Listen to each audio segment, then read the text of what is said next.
자, 이번 시간은 101페이지 대위 신청 등기. 자, 이 부분 한번 볼게요. 최근 들어서 이 대위 신청이 한번 시험에 나왔었죠. 채권자 대위 신청. 채권자 대위 신청. 이 대위 신청과 관련된 것들이 되게 많아요. 많은데 이렇게 생각하시면 편해요. 아, 그냥 되는구나. 대위 신청이 되는구나. 그렇게만 생각하셔도 문제 거의 틀리게 나올 확률은 거의 없거든요.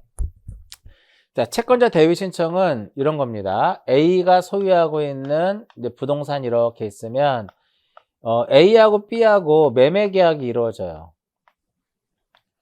그럼 여기서 이 A가 이제 매도인이 될 것이고, A가 매도인이고 B가 무엇이 된다? 매수인이 되더라 이겁니다. 그럼 얘가 계약금도 주고 중도금도 주고 잔금도 다 지불했어요. 그러면 자기 앞으로 등기를 이렇게 가져와야 되겠죠. 근데 등기를 치기 전에 C하고 또 계약을 체결하는 겁니다. C하고. 그러면 이제 절차 자체가 A에서 B 앞으로 소유권이 무엇이 되고 이전이 되고 다시 B에서 C 앞으로 소유권 이전 등기가 돼야 되는 거예요. 그러면 등기는 이렇게 일단 순서 자체가 A하고 B하고 등기를 신청하는 거죠. 그죠? 근데 여기서 문제는 뭐냐면 B가 등기를 안 하고 있는 거예요. 그럼 B하고 C와의 관계에 있어서는 B는 C의 채무자가 되는 거고요. 채무자가 되는 거고 C는 B의 무엇이 된다? 채권자가 되는 거죠. 채권자가 되더라 이겁니다. 이때 채무자인 B가 무엇을 행사하지 않는 거? X라고 쳐놨죠. X라고 쳐놓은 이유는 채무자인 B가 등기 신청권을 행사를 해야 되는데 이 등기 신청권을 행사를 하지 않은 거예요. 그러면은 이 채권자인 C가 채무자가 가지고 있는 등기 신청권을 무엇하는 것이다? 대위 신청하는 것이다. 이것이 바로 무엇이다? 채권자 대위 신청이에요.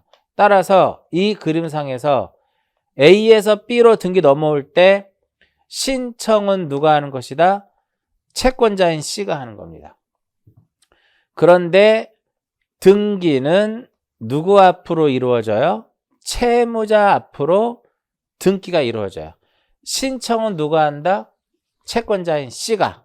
등기는 누구 앞으로 이루어지냐면 채무자인 B 앞으로 이루어지는데 이 채권자가 채무자가 가지고 있는 등기 신청권을 행사하는데 이 채무자에게 불이익을 주는 경우 경우에는 행사할 수 없습니다. 즉 채무자가 등기 의무자인 경우에는 행사할 이유도 없는 거겠죠. 자, 등기가 완료가 됐어요. 자, 등기가 A에서 B로 완료가 됐어. 그럼 원래 A하고 B하고 둘이 가서 등기를 하게 되면 B가 권리를 취득을 하니까 B에게 뭐를 줘요? 등기필 정보를 작성해서 제공을 해주는데 채권자가 채무자를 대위해서 했을 때 등기 완료가 되면 등기필 정보를 작성하지 않습니다. 왜? 등기필 정보라고 하는 것은 얘가 신청해야 얘한테 주는 거예요. 얘가 신청하지 않고 제3자가 신청하게 되면 안 줍니다. 그래서 채권자가 채무자를 대위해서 등기를 하게 되면은 등기필 정보를 작성하지 않습니다. 그 대신에 채무자인 B로 등기됐다라는 사실은 알려줘야 되겠죠. 그래서 등기 완료 통지는 해줘야 돼요. 등기 완료 통지는 해줘야 된다 이겁니다. 이제 그런 내용들이 쭉 밑에 나와 있습니다. 신청인에서 뭐 등기 대상 뭐 쭉 나와 있죠. 첨부정보 같은 경우는 얘가 지금 채권자가 채무자를 대위해서 하는 거잖아요. 그래서 당연히 그 대위 원인을 증명하는 정보를 제출해야 돼요. 여기서 대위 원인을 증명하는 정보는 매매계약서 제출하면 되는 거겠죠. 뭐 요 정도만 기억하시면 되겠고요. 그 다음에 이제 동그라미 2번에 보시면은 구분 건물이죠. 구분 건물. 자, 구분 건물에 있어서의 대위 신청은 어떤 거냐? 이런 겁니다.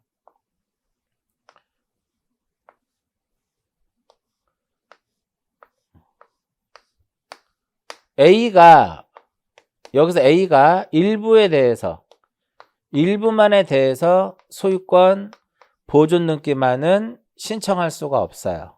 그럼 만약에 A가 일부만의 보존 등기를 신청하기 위해서는 나머지 구분 건물에 무슨 등기를?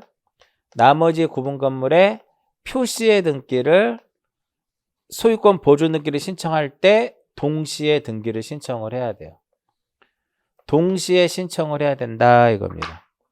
이때 여기 BCD가 이렇게 있으면 이 A가 일부만의 보존 등기를 신청할 때 나머지 B, C, D를 무엇해서 BCD를 대위해가지고 이 표시의 등기를 하게 됩니다. 시험에서는 이 표시의 등기를 대위 신청하는 것이 아니라 소유권 보존 등기를 대위해서 신청한다라고 시험에 출제가 돼요. 그러면 이 지문은 틀린 지문이다 이겁니다. 됐고요. 그 다음 세 번째, 멸실등기 대위 신청이라고 써 있죠. 이 멸실등기 대위 신청은 뭐냐면 건물이 이렇게 있는데 건물이 멸실이 됐습니다. 건물 소유자는 A고 토지 소유자는 B예요. 건물이 멸실되면은 이 멸실은 건물의 소유자가 몇 월 이내에 1월 이내에 무엇을 해야 돼요? 멸실 등기를 해야 돼요. 근데 만약에 1월 이내에 멸실 등기를 하지 않으면 토지 소유자가 건물의 소유자를 무엇해서 대위해서 멸실 등기를 하겠다 이런 내용입니다. 그 다음 4번에 신탁이라고 수용이라고 써 있죠. 수용이라고 써져 있는데 이건 무슨 의미냐면은 A가 소유하고 있는 부동산이 있는데 이것을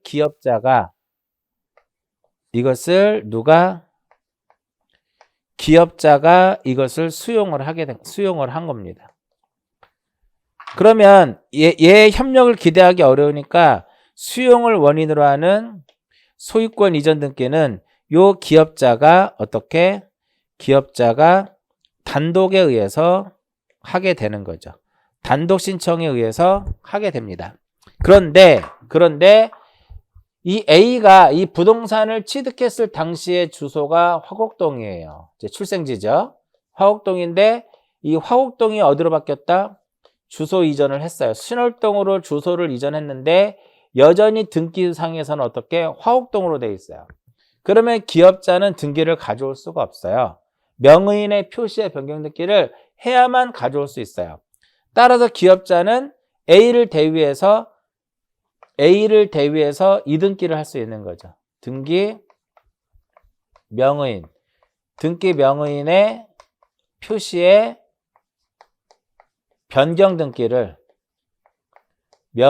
표시의 변경 등기를 어떻게 할 수 있다? 대위해서 할 수 있더라 이렇게 되는 거예요. 그 다음에 신탁, 그 다음에 또 신탁 나오죠. 최근에 나왔던 게 요 신탁 등기하고 채권자 대위 신청이에요. 신탁 등기는 수탁자가 단독으로 신탁 등기를 하도록 되어 있는데 수탁자가 단독으로 하지 않으면은 누가? 위탁자가 수탁자를 대위해서 할 수 있다라는 거고요. 그 다음에 마지막으로 이제 보시면 대리인에 의한 신청.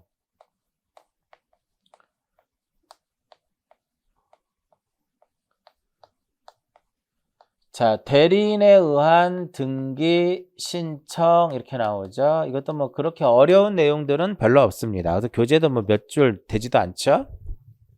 대리인에 의한 등기 신청.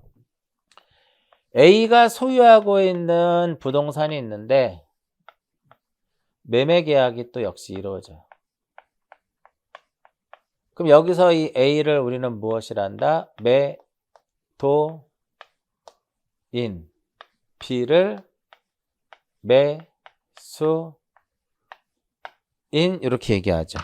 그럼 여기서 매도인이 바로 무엇이 돼요? 매도인이 의무자가 되고 매수인이 무엇이 된다? 권리자가 돼서 우리는 둘이 즉 이렇게 A와 B가 둘이 국가기관인 등기소에 가서 등기를 무엇하도록 되어 있어요? 등기를 신청하도록 되어 있죠. 근데 보통 우리가 둘이 가서 하지 않잖아요. 이때 A와 B를 대리해서 A와 B를 대리해서 쌍방을 대리해서 등기를 할 수가 있고요. 또한 B가 상대방인 A를 대리해서 등기를 할 수가 있어요. 이게 얼마 전에 시험에 나왔죠. 이러한 것을 우리는 무엇이라 한다? 자기계약이다라고 얘기를 해요. 이때 대리인이 우리가 그 등기를 신청하는데 이 대리인의 자격에 대해서 간단하게 정리를 하게 되면 우리는 등기를 신청할 때 등기소에 직접 방문을 해서 방문해서 하는 방문 신청이 있고, 그렇죠? 인터넷을 통해서 하는 어떤 신청이 있다? 전자 신청이 있더라 이겁니다. 이때 방문 신청일 경우에는 특별하게 대리인의 어떤 자격 제한은 없어요. 아무나 할 수 있다 이겁니다. 근데 아무나 할 수 있는데 변호사하고 변호사와 법무사만이 그 등기 신청을 업으로 할 수가 있어요. 즉 변호사, 법무사가 아닌 사람은 방문 신청일 때 대리인이 돼서 등기를 할 수는 있지만 업으로 해서는 안 된다 그런 의미예요. 그런데 전자신청의 경우에는 반드시 대리인은 자격자 대리인이어야 한다 이겁니다. 반드시 자격자 대리인이어야 한다 이겁니다. 여기서 말하는 자격자 대리인은 누구를 의미해요? 변호사와 법무사만을 의미를 하는 겁니다. 만약에 대리인이 없는 자가 등기를 무엇하게 되면 대리 권한이 없는 자가 등기를 신청하게 되면 등기법 제29조 3호에 의해서 3호가 바로 신청 권한이 없는 자가 등기 신청하는 거거든요. 3호에 의해서 무엇이 되냐면 3호에 의해서 각하를 하게 되는 거죠. 3호에 의해서 각하 결정을 하더라 이겁니다.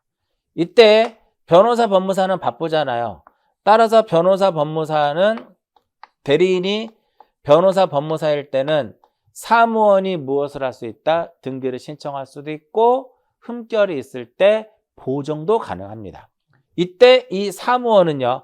아무나 사무원이 되는 것이 아니라 지방법원장으로부터 허가를 받아야 돼요. 지방법원장으로부터 무엇을 받아야 된다?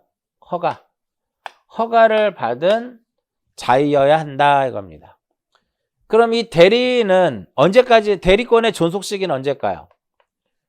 대리권의 존속 시기는 어차피 대리인이 하는 역할은 등기 신청을 하는 거잖아요. 따라서 등기 신청 행위가 종료됐을 때 등기 신청 행위 종료 시까지가 대리권의 존속 시기가 되더라 이겁니다. 아시겠죠? 뭐 이 정도만 딱 기억하시면 돼요.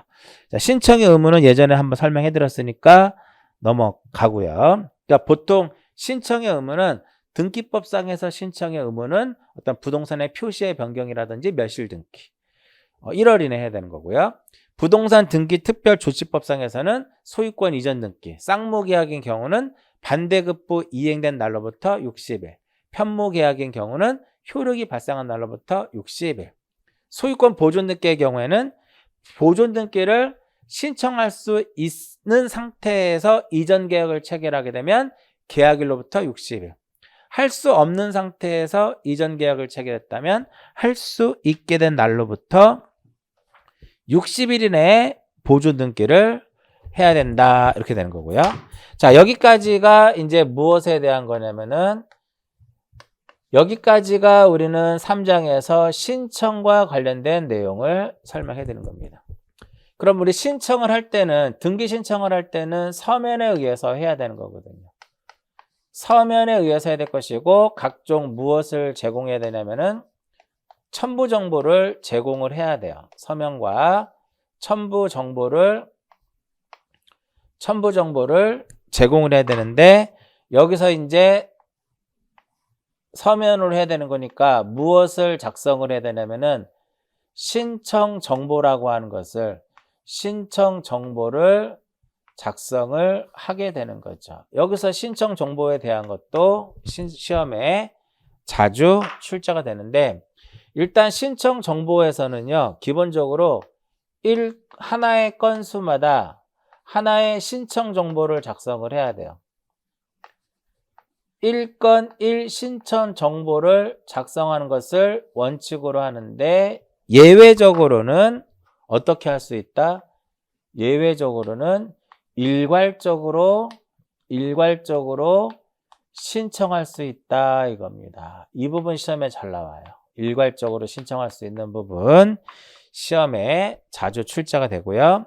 또한 신청 정보에는 반드시 기록을 해야 될 필요적 신청 정보의 내용이 있고 임의적 신청 정보의 내용이라는 것이 있어요. 그래서 각각의 어떠한 권리에 따라서 어떤 권리의 등기를 할 때 권리의 등기를 하는 과정에서 신청 정보에 반드시 기록해야 될 필요적 사항하고 임의적 사항을 반드시 구분할 수 있어야 돼요. 이때 필요적 기록 사항이 신청서상에 무엇이 되면 누락이 되면 당연히 등기관은 이를 무엇을 한다?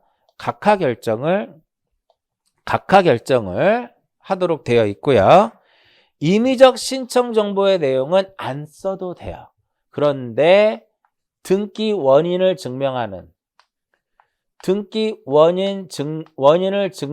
정보에 임의적의 신청 정보의 내용이 기록되어 있다. 즉 예를 들어서 지상권 등기할 때 지료는 임의적이거든요. 근데 지상권 설정 계약서에 지료를 줄 것을 약정을 했다라는 거죠. 그랬을 때는 임의적 기록사항이 원인 정보에 기록이 되어 있다면 이것도 신청 정보에 기록을 해야 돼요.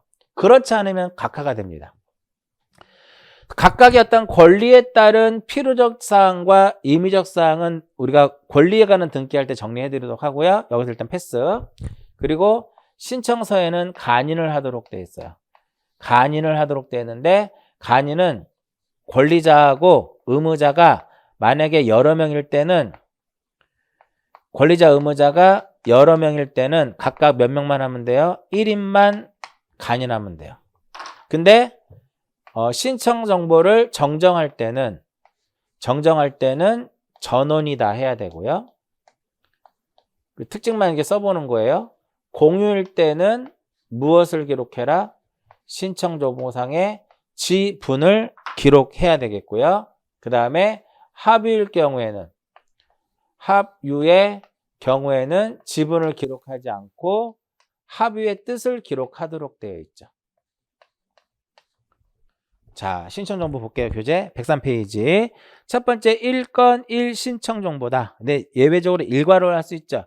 일괄적으로 신청할 수 있는 경우는 관할이 동일하고 목적이 동일하고 원인이 동일한 경우. 또한 십자형으로 표시가 되어 있어서 같은 채권의 담보를 위하여 소유자가 다른 여러 개의 부동산에 대하여 저당권 등기를 신청할 때 역시 일괄 신청 가능하고요. 3번에 간인이 돼야 돼요. 간인은 한 명만 해도 되고요. 정정할 때는 어떻게? 전원이 해야 된다. 자, 신청서의 개념 플러스에 보면 신청서 등의 문자에 보시면 자획을 분명히 해라. 체크. 그 다음 2번 문자의 정정, 삽입 또는 삭제를 했을 경우에는 그 글자 수를 난 외에 적으며 문자의 앞뒤에 가로를 붙이고 날인 또는 서명해야 된다. 날인하거나 서명, 날인하고 서명한다 그럼 틀려요. 날인 또는 서명 그 정도 보시면 될 것 같고요. 자, 다음 페이지를 보시면 부동산의 표시부터 해서 쭉 나와 있는데 요건 한번 여러분들 읽어보시고요. 뭐 개념 완성 쪽에서 자세히 설명해 드렸으니까 이 부분은 그냥 그 체크해서 넘어가도록 그냥 할게요. 자, 그 다음에 쭉 넘겨서 107페이지로 갑니다. 107페이지를 보시면 지금부터 나오는 내용들은 이제 무엇에 대한 거냐면은 첨부 정보에 대한 내용이에요. 지금부터 나오는 내용은 첨부 정보에 대한 내용인데 첫 번째, 첨부 정보의 첫 번째는 바로 뭐냐면 검인계약서입니다. 첨부 정보의 첫 번째 내용은 무엇을 의미하는 것이다? 검인계약서에 대한 내용이다 이겁니다. 요즘 들어서 이제 또 한번 이 검인계약서가 시험에 출제가 됐었죠. 그 등기 원인을 증명하는 정보는 그냥 안 보셔도 됩니다. 그 부분은요. 자, 검인계약서 바로 밑에 검인계약서 나오죠. 자, 검인계약서에서 시험에 나올 것은 계약서상에 우리가 검인을 받으라는 거거든요. 계약서상에 검인을 받으라고 하는데 이 검인계약서는 결과적으로 검인을 받을 것이냐 검인을 받지 않을 것이냐, 즉 검인 대상이냐 검인 대상이 아니냐를 골라주는 거예요. 이해하셨나요? 자, 그러면 이때 검인 대상은요, 검인 대상은 부동산을 대상으로 하는 겁니다. 검인 대상은 무엇이다? 부동산이에요. 그러면 부동산이니까 여기서 토지와 건물이죠. 부동산이니까 토지와 무엇이다? 토지와 건물 이렇게 되는 거예요. 그럼 뭐는 안 될까요?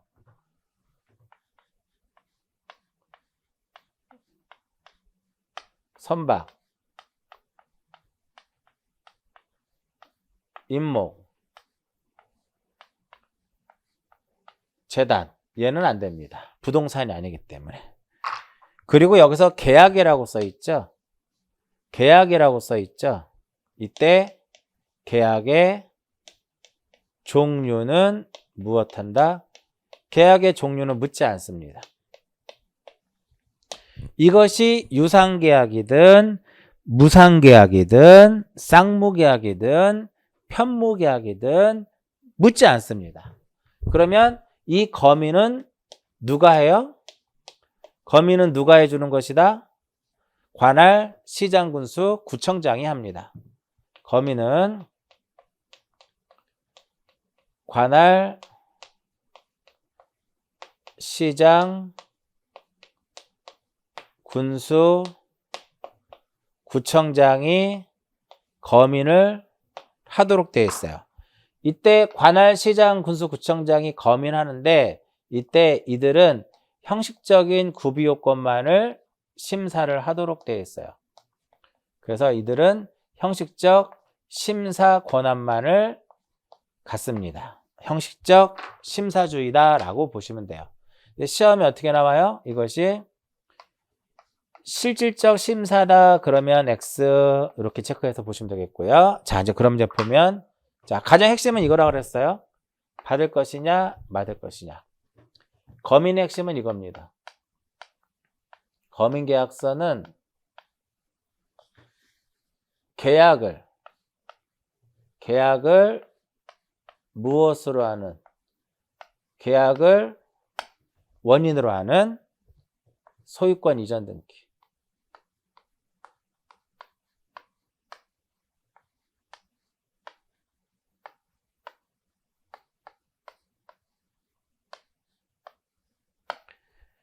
자, 검인 대상은요, 이 계약이라는 거하고 소유권 이전이라고 하는 두 개를 다 충족을 시켜야 돼요. 계약이라는 것과 소유권 이전 등기라고 하는 두 개를 다 충족을 하면 검인 대상. 계약이라는 것과 소유권 이전이라는 것 두 개를 다 충족을 해야만 검인을 받는 거예요. 검인을 받는 거예요. 이해하셨죠? 그러면 계약은 아닌데 소유권 이전일 경우에는 이건 뭐다? 검의를 받지 않는다라는 거고요. 계약은 맞는데 소유권 이전이 아니라면 이때도 두 개를 다 충족 못했으니까 검의를 받지 않는 겁니다. 즉 이런 것들이죠. 상속을 원인으로 하는, 수용을 원인으로 하는, 진정 명의 회복, 진정 명의 회복을 원인으로 하는, 취득시효, 경매, 이러한 것들은 계약이 아니잖아. 그죠? 계약이 아니기 때문에 뭐를 받지 않는다? 검인을 받지 않습니다. 유증도 마찬가지예요. 이 경우에도 계약이 아니기 때문에 검인을 받지 않습니다. 됐나요? 그러면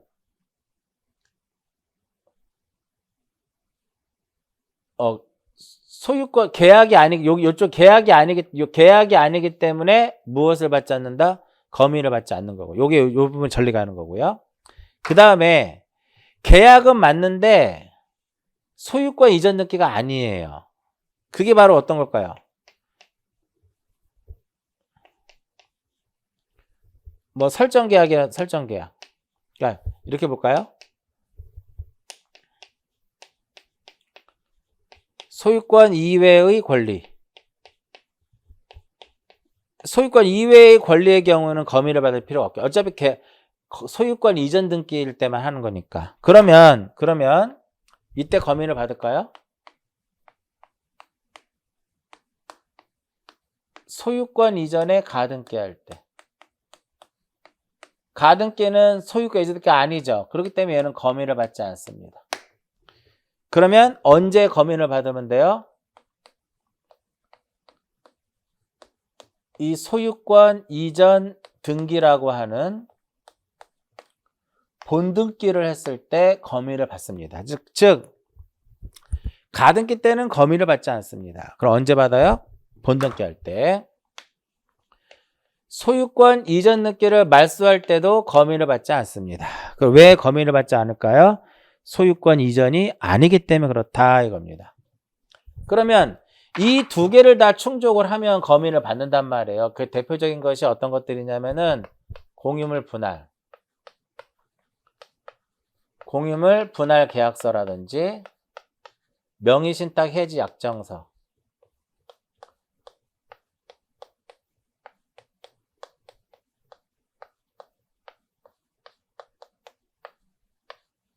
그 다음에 증여 계약이잖아요. 이럴 때 전부 다 무엇을 받는다? 검인을 받는다. 이렇게 보는 겁니다. 이해하셨죠?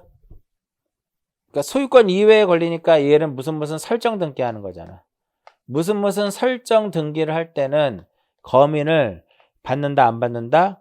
설정 등기 할 때는 검인을 받지 않습니다. 그 이유는 소유권 이전 등기가 아니기 때문에 그런 거예요. 자, 결국은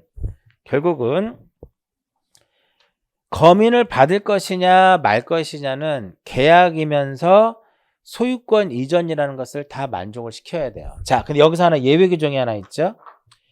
계약이면서 소유권 이전이면 검인을 받아야 되는데 여기서 예외적으로 검인을 받지 않는 경우도 있더라 이겁니다. 국가가 끼면 그래요. 계약의 일방 당사자가 국가인 경우, 그 다음에 토지거래 허가를 받은 경우, 토지거래 허가를 받은 경우, 그 다음에 신고필증 제출한 경우,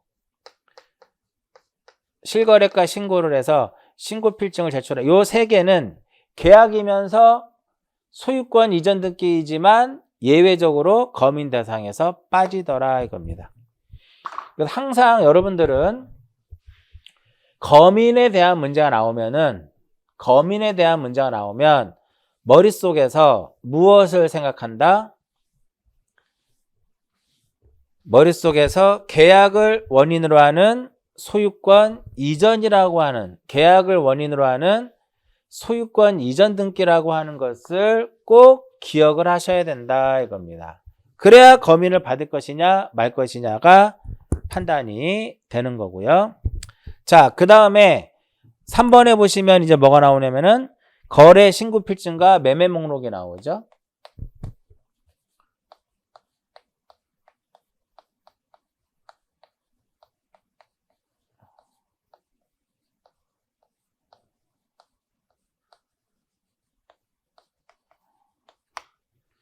자, 신고 필증과 매매 목록에 대한 내용이 나옵니다. 자, 이 부분을 정리를 해보면은 우리나라는 2006년 1월 1일 이후부터 2006년 1월 1일 이후에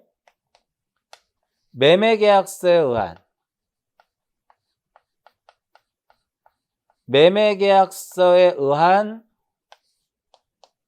소유권 이전 등기할 때 소유권 이전 등기를 할 때는 몇 년도? 2006년 1월 1일 이후에 매매계약서에 의한 이전 등기를 할 때는 신고필증에 기재되어 있는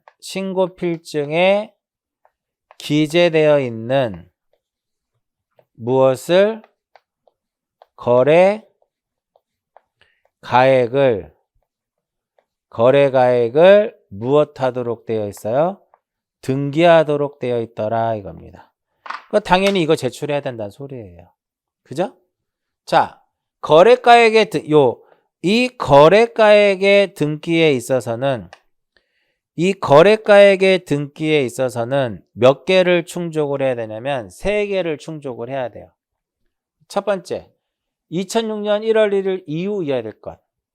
그럼 만약에 2006년 1월 1일 이전이라면 거래가액 기록할 필요가 없는 거고요. 그 원인을 증명하는 서면이 매매계약서여야 돼요. 그 매매계약서가 아니라면 기록할 필요 없겠고요. 또한 소유권 이전이어야 한다 이겁니다. 따라서 소유권 이전이 아니라면 기록할 필요가 없겠죠. 따라서 이런 경우들. 소유권 이전에 가등기 할 때는 기록하지 않습니다. 그럼 가등기 할 때 기록하지 않았으니까 언제? 본등기 할 때는 무엇을? 거래가액을 기록해야 돼요.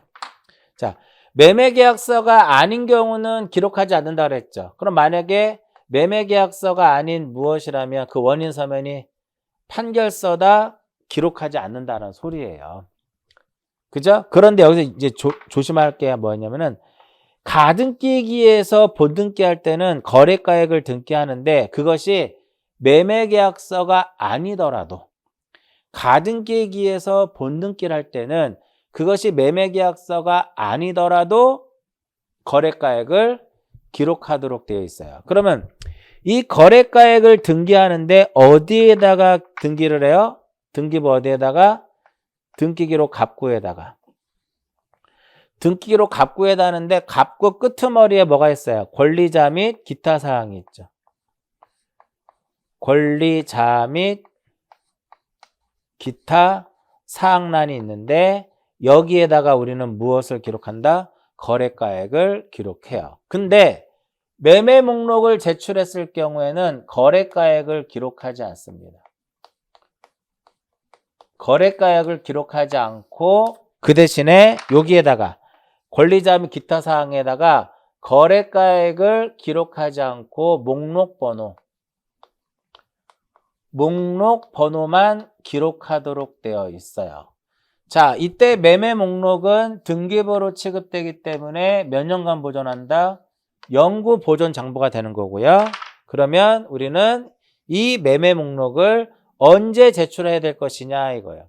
매매 목록을 언제 제출을 해야 될 것이냐 그런 부분이 이제 바로 나오겠죠. 오른쪽 페이지 보면 나와 있죠. 자, 그 다음에 하기 전에 108페이지 신고필증에 보시면은요, 신고필증에는 일련번호, 거래신고 일련번호, 거래 당사자, 거래 가액, 목적 부동산이 기록되어 있고요. 매매 목록에는 당연히 거래가액과 부동산이 들어가 있어요. 그러면 이 매매 목록은 언제 제출하냐면은 한 개의 신고 필증에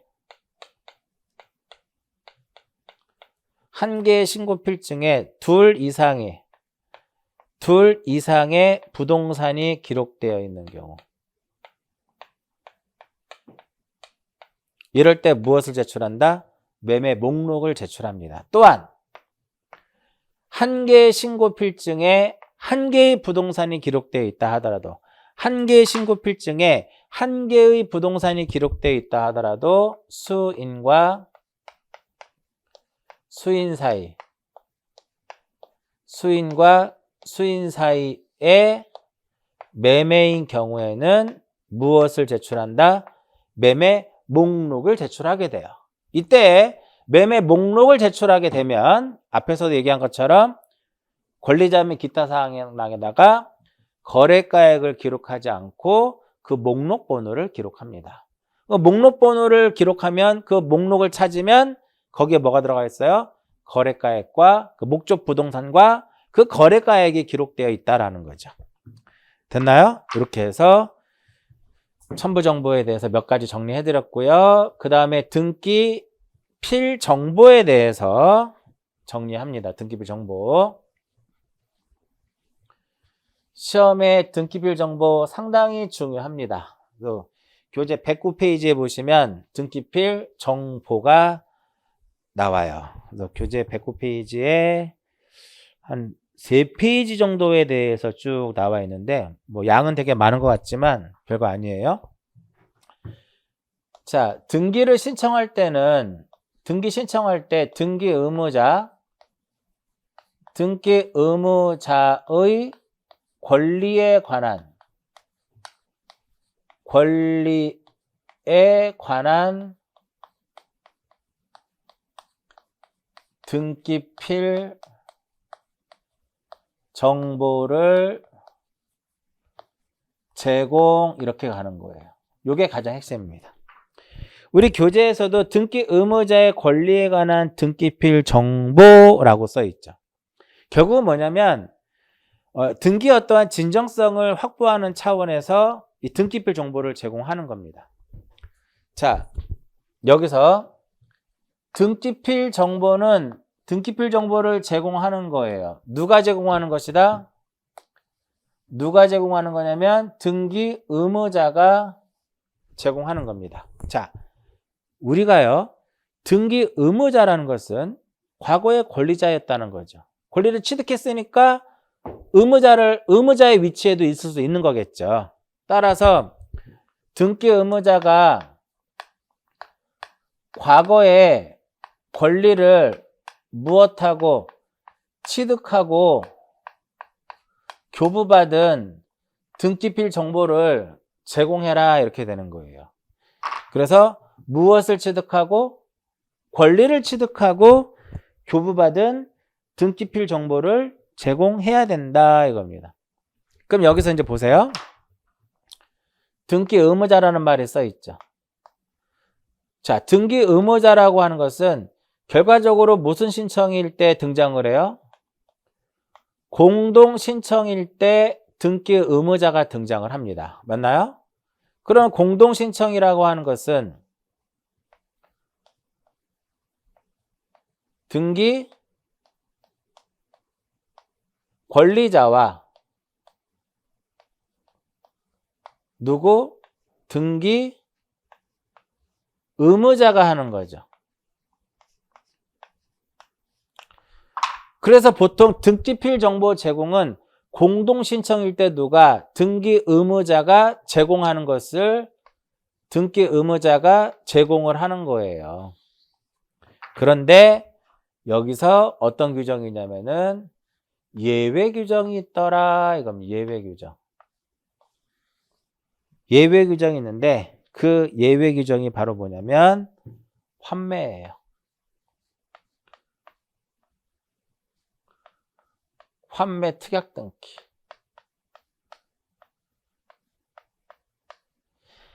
환매 특약 등기 할 때는 누가 의무자일까요? 환매 특약 등기 할 때는 매수인이 의무자예요. 그런데 이 환매 특약 등기는 소유권 이전 등기와 동시에 이루어지는 겁니다. 그렇기 때문에 매수인 자체는 아직까지 그 부동산에 대한 권리를 취득하지 못했어요.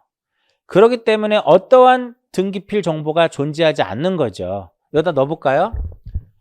환매 특약 등기할 때 매수인인 등기 의무자는 과거에 권리를 취득하고 교부받은 등기필 정보가 있다 없다? 없죠. 그러니까 제출하지 못하는 거예요. 이해하셨나요? 그러면 우리는 무슨 신청일 때? 단독 신청인 경우에는 원칙적으로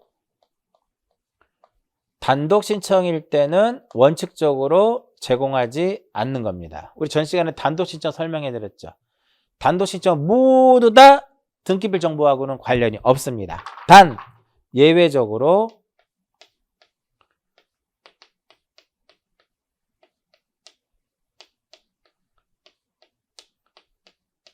승소한 등기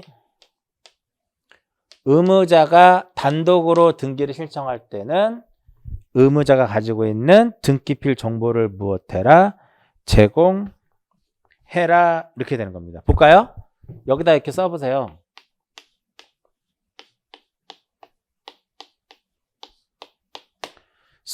말이 맞나 보시면 돼요. 승소한 등기 의무자는 과거에 권리를 취득하고 교부받은 등기필 정보가 있죠. 그죠? 제공해라 이겁니다. 이해하셨나요? 이렇게 되는 거예요. 됐죠? 자, 그러면 권리를 취득하고 받는 거기 때문에요. 옛날에는, 그러니까 여러분들 교재 단순한 표시의 등기, 배꼽 페이지 중간에 단순한 표시의 등기, 기억, 니은, 디귿 있죠? 이런 거는 우리가 사실의 등기잖아. 사실의 등기. 이 사실의 등기는 어디에다 하는 거? 등기부 어디에다 하는 거라서 표제부에다 하는 거죠. 표제부에 등기를 할 때는요. 표제부에 등기를 할 때는 안 만들어줘요. 만들어주지도 않고 제출하는 것도 아닙니다. 그럼 결과적으로 그리고 이제 또 하나 관공서가 무엇을 할 때 우리 관공서의 특징 설명해 드렸어요. 관공서가 촉탁을 할 때는 권리자를 위해서 촉탁을 하던 의무자를 위해서 촉탁을 하던 제출하지 않습니다. 그럼 일단은 다음 중 등기필 정보를 제공하는 것은 이렇게 나오잖아요. 이거 찾으시면 돼요. 이거 제공하는 거니까. 그쵸? 얘가 안 보여? 그럼 뭘 찾으면 돼요? 보기 5개 중에 공동신청 찾으시면 됩니다. 보기 5개 중에 공동신청을 찾으시면 된다 이겁니다. 그러니까 단독이니까 소유권 보존이라든지 상속이라든지 수용이라든지 다 제출하지 않는 거겠죠. 이렇게 해서 기억을 하시면 되는데 이렇게 등기필 다음 페이지 보세요. 등기필 정보를 제공해야 되는데 이것을 제공할 수 없다면 어떻게 할 것이냐. 그러니까 잃어버렸다는 소리죠. 의무자가. 그럴 경우에는 절대적으로 재교부는 해주지 않습니다. 재교부는 해주지 않고요. 확인제도라는 것을 두게 돼 있어요.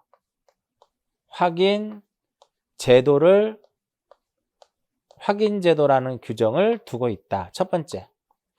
자, 등기필 정보는 누가 제공하는 거예요? 의무자가 제공하는 거죠.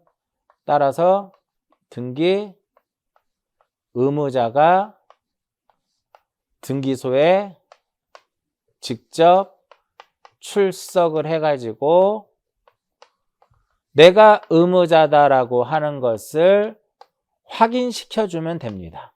됐나요? 두 번째, 대리인.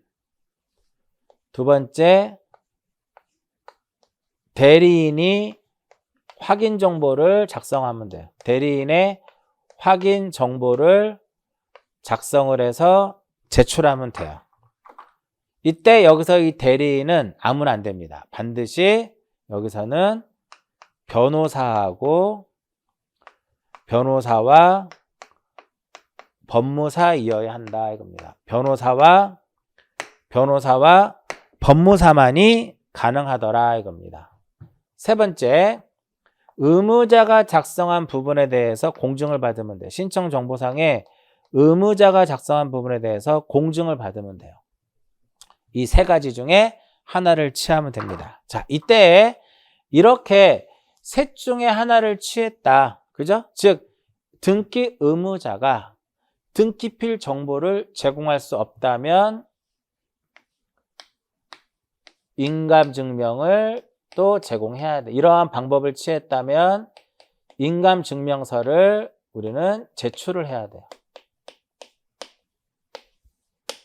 인감증명을 제출해야 된다 이겁니다.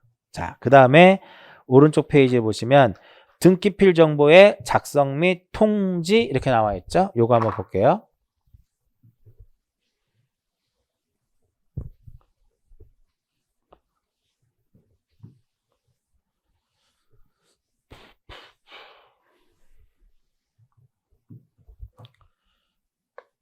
자, 우리는 등기가 완료가 된 후에는 4가지 정도의 어떤 절차가 남아 있어요. 몇 가지 정도의 절차가 남아 있다? 4개 정도의 절차가 남아 있습니다. 첫 번째는 바로 뭐냐면, 첫 번째가 등기필 정보를 작성을 해가지고 이것을 통지해 줍니다. 두 번째로는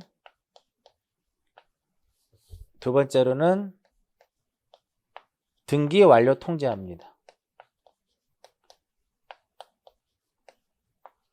세 번째로는 대장과 등기 기록이 이혼화되어 있기 때문에 소유권의 변경 사실을 통지해 줍니다. 소유권의 변경 사실을 통지해 주고요. 네 번째로는 과세 자료를 제공합니다.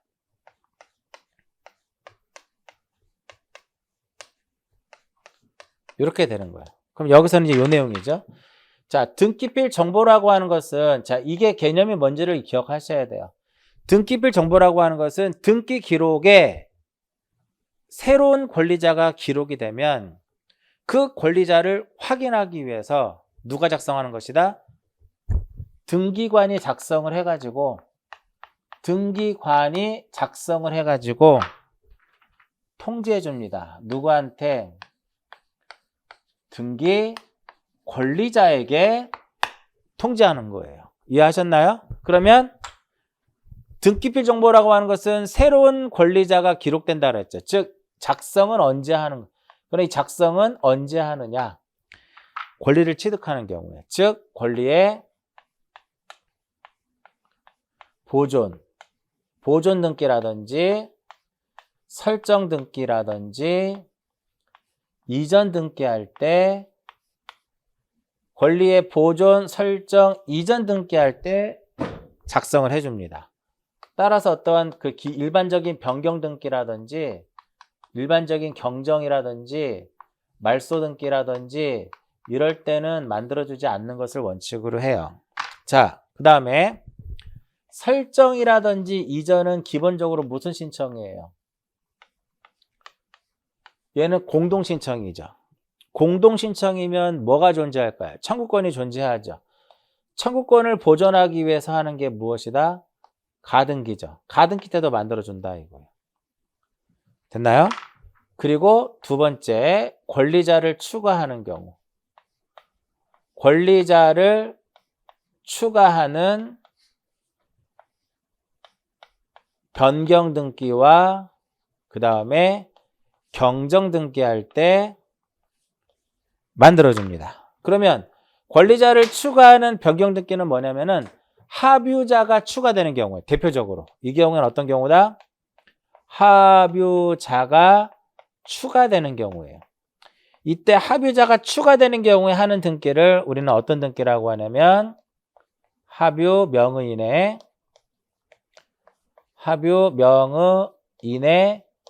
변경 등기다라고 얘기를 해요. 즉 합유자가 A하고 B가 있었는데 합유자가 이렇게 한 명이 더 이렇게 추가되는 경우더라 이겁니다.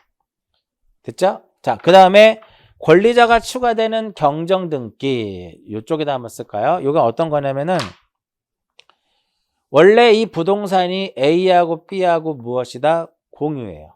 그런데 A가 서류를 위조해 가지고 단독 소유로 하는 보존 등기를 해버린 겁니다. 그럼 얘가 A가 지분이 2분의 1이고 B가 지분이 2분의 1이에요. 그럼 A는 A의 2분의 1의 지분만큼을 유효하기 때문에 결국은 B는 요 보존 등기를 전부 말소를 할 수 없고 일부 말소 의미의 소유권에 무엇을 하냐면 소유권의 경정 등기를 하게 돼요. A와 B가 공유가 되게끔 권리자 추가됐죠? 이때 형식은 무엇이다? 부기등기로 이렇게 하는 겁니다. 그리고 일반적으로는 관공서가 촉탁을 할 때는 안 만들어주는 것을 원칙으로 해요. 그런데 권리자를 위해서 촉탁할 때, 권리자를 위해서 소유권 이전이라든지 소유권 보존 등기를 촉탁할 때는 무엇을 작성한다? 등기필 정보를 작성하도록 되어 있고요. 우리 전 시간에 이런 걸 공부했었죠. 자, 이거 기억나시나요? 채권자가 채무자를 대위해서 채권자 대위 신청을 하게 되면 등기필 정보를 만들어주지 않는다 그랬죠. 또 하나 어떤 거? 승소한 등기 의무자가 단독으로 해도 등기필 정보 만들어주지 않는다 그랬죠. 또 등기관이 직권에 의한 소유권 보존 등기를 하는 경우에도 만들어주지 않는다 그랬죠. 그 플러스에 보면 나와 있잖아요. 자, 그 다음에 참고적으로 볼게요. 중간에 등기필 정보의 기재사항과 구성해 보시면 그건 한 읽어보시고요. 일련 번호 12자리, 일련 번호 몇 자리? 영문과 아라비아 숫자를 조합해서 12개고요. 비밀번호는 50개로 구성을 합니다. 자, 작성 방법 볼게요. 일반 신청의 경우에는 부동산 및 등기 명의인이 된 신청인별로 작성하도록 되어 있어요. 다만 신청서의 접수 연월일 및 접수 번호가 동일한 경우에는 부동산이 다르더라도 등기 명의인별로 작성할 수 있고요. 니은에 관공서가 촉탁할 때는 작성하지 않는다고 했죠. 다만 관공서가 권리자를 위해서 어떤 소유권 보존 등기를 촉탁한다라든지 소유권 이전 등기를 촉탁할 때는 작성을 해주더라 이겁니다. 자, 여기까지 등기필 정보에 대한 내용을 설명해 드렸고요. 잠깐 쉬었다가 인감, 허가 동의, 이런 부분들 정리하도록 할게요. 잠깐 쉬었다 합니다.